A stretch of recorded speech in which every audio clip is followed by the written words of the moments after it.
Hello everybody and welcome to Project Love Sky. Today we are receiving a short message from the loving universe, from your friends in the ether.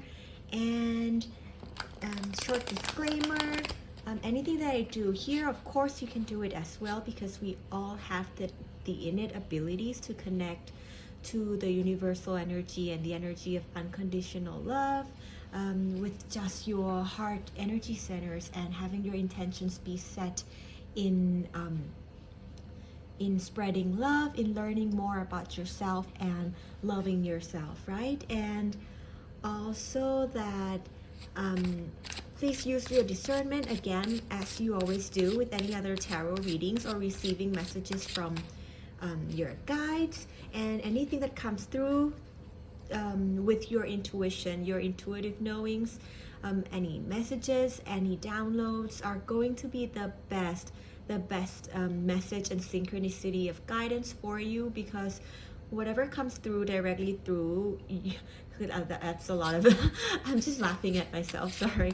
And anything that comes through your own connection with the universe is always going to be the best signs, because nothing beats that, right? Your direct connection with source, with your etheric friends. So prioritize that and listen to your intuition, because it's going to be better than anything I can give you through my energetic channels. And let's see what they have for you today. Oh, you have two cards coming out. I'm taking both. You have the Six of Pentacles and the Two of Pentacles. Something that has to do with you grounding your manifestation, having like that stage of things becoming into shape and form, from just being particles, like waves, from just being a dream or an inner knowing into something more tangible.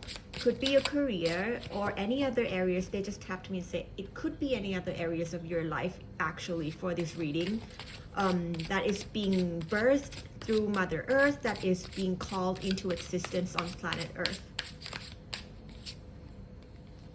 The moon. Okay. So Six of Pentacles, of course, you have been giving a lot.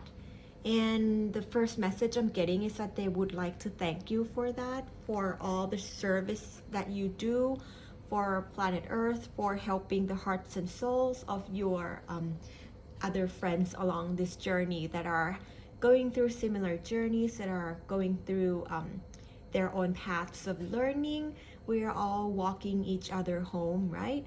And they just, I feel like with this, they're just a confirmation that you've been doing great, and that they're your friends in the ether, your guides, your collectives are very proud of you, and they are helping support. Like I can see the ether symbology back there, so they're helping, backing you up a lot to recharge you, to send you some love energy, so that you can continue in your path of giving, paying it forward.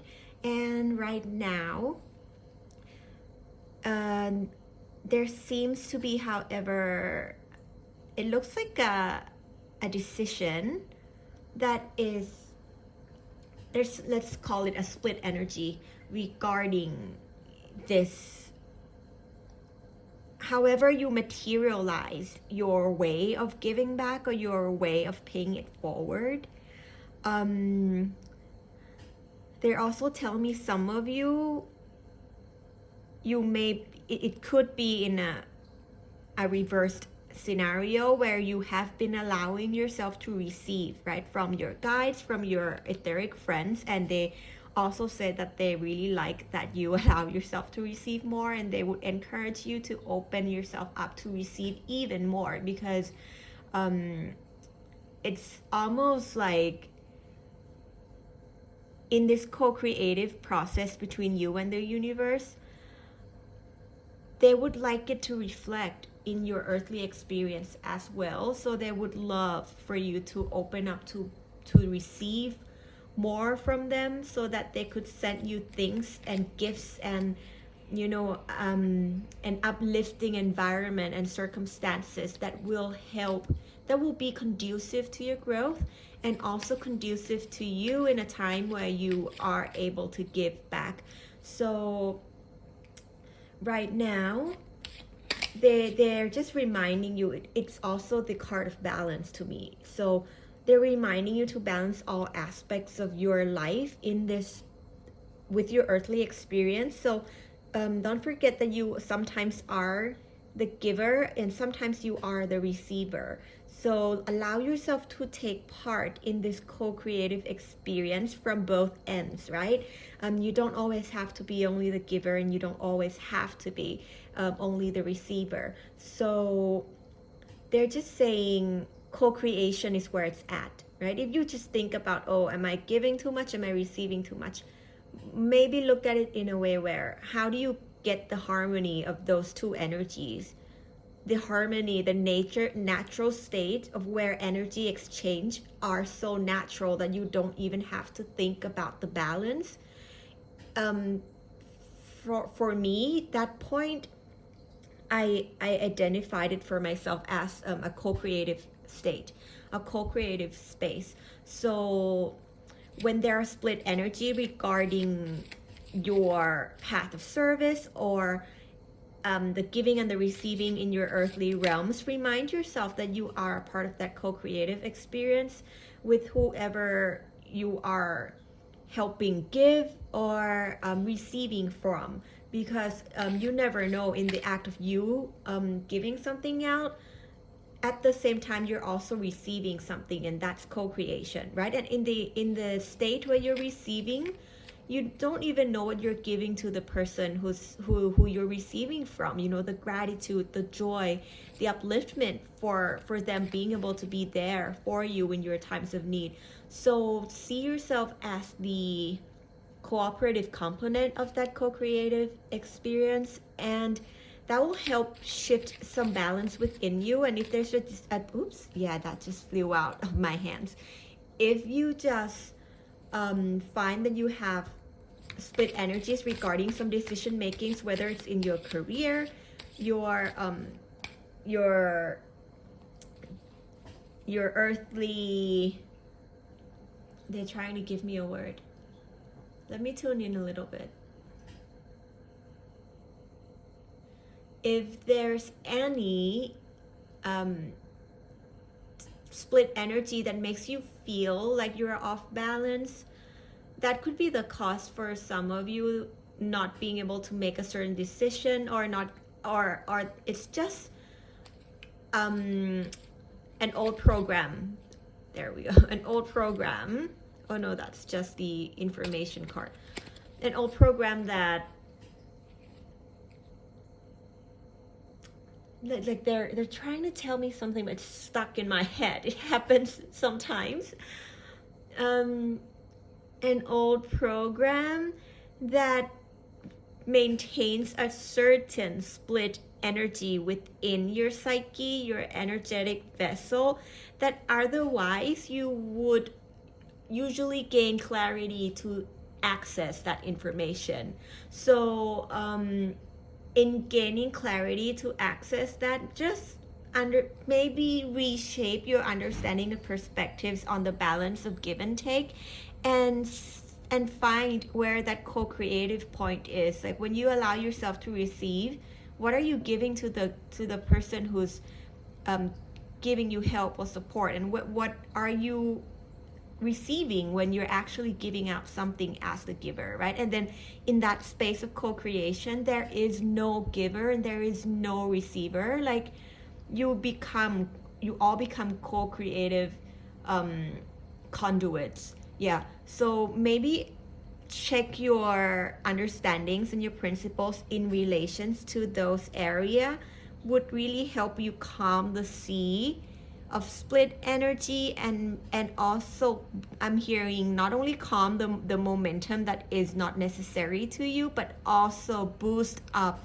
the life force and the life momentum that could help uplift this this creative, this manifestation that you have been grounding in, so that it could take off. Okay, from here on, what could help you is the Moon card, which is following your intuition, following your flow, being receptive and understanding your divine feminine traits. And of course, the feminine is known as the energy of the nurturer, the giver. However, at the same time, when you are a balanced feminine energy, you also have to be able to allow yourself to receive, right? So in that moon space, you see a fish swimming in the currents. I'm hearing like when you allow yourself to work with the cyclical changes in a way that is most fluent and natural to you, like a state of fish in the water, right? When this balance is settled, when you restructure, reassess your principles here, moving forward, focusing on your path of least resistance, and like you will be able to gauge when that balance and that momentum kicks off in a positive direction, because you will feel like a fish in water. You will feel your instincts coming online. You will feel the download, the connections, the guidance, like clear as day, even though it's like in a night setting.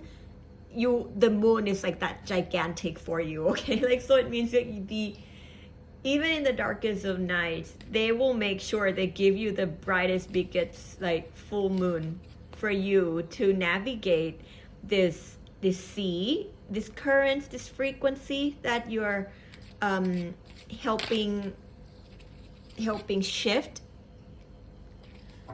to the state where you feel like a fish in water. Okay, so have your just have your awareness in understanding, like in just detecting when your natural flow is being reintegrated and being accessible to you. Okay, you have 2 Kuan Yin cards here, the calming Kuan Yin, which is the manifestation number 19, and Kuan Yin of complete light, which is the manifestation number 4.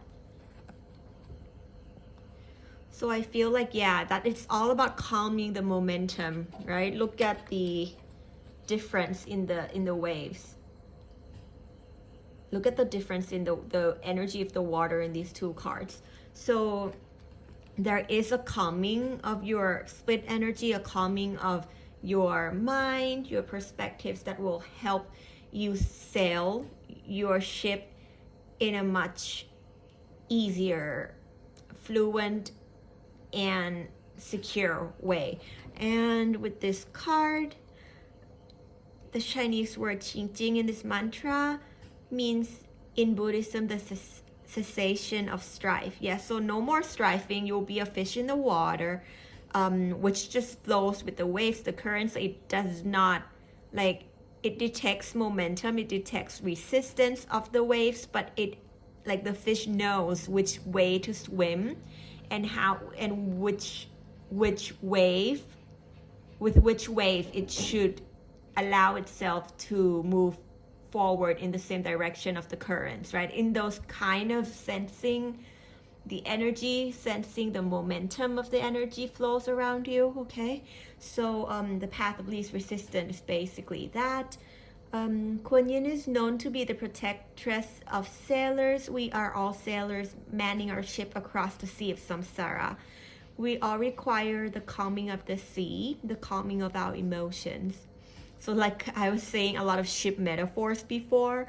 So that's, yeah, it's just a confirmation that you are about to have like a journey onto calmer waters and onto a smooth sailing way of living, because the Sea of Samsara is basically the Buddhist metaphor for the cycles of life. So you'll be able to navigate these cyclical changes around you in a way that's more natural, more fluent to you. Calming the emotions, of course, is what we talked about. That calming can be achieved through our devotion to this image of Kuan Yin, and in the calmness, you can extend calmness to life in distress. So, oops. So, yeah, it falls under that. I was about to point out that if you're someone who works to give back, allow yourself to calm your emotions, calm your momentum first, because in that energy, you are able to serve your best self. So, take your time, and if the drawing of Kuan Yin here helps you kind of see her tuning to her heart, sitting on like a pile of on this big stone, which represents the grounding, nature's stability amongst all changes, right? And in that state, that's just the energy that she's calling you to embody within your own soul as well, okay? That you can embody this for yourself as well. Kuan Yin grants calm seas for boats and saves the shipwrecked. Some people feel that they are shipwrecked on the shore of life when all has fallen apart for them. We know that at that moment, Kuan Yin comes to lead us to the path of reality. So if you feel like this strong current's going to like wreck your ship, they're saying like that really isn't the case at all. It's just teaching you how to become a fish in the water. It's teaching you how to refine your craft, how to fine-tune your frequency, and how to better detect and flow with the energetic flows of Mother Earth, of your of the universe, and of your guides and etheric friends. Okay, so if you feel discouraged or if you need support, reach out to your guides, to your friends in the energy, and ask them for some encouragement, and ask them for some signs, synchronicities, and they're saying they will do they'll do their best to support you in whichever way, shape, or form that they can. But rest assured that there is no such thing as being a as you becoming shipwrecked, because your soul's eternal and the learning and the expansion is everlasting. So you can never get it done, and therefore you can't ever get it wrong, as said by Abraham Hicks, right?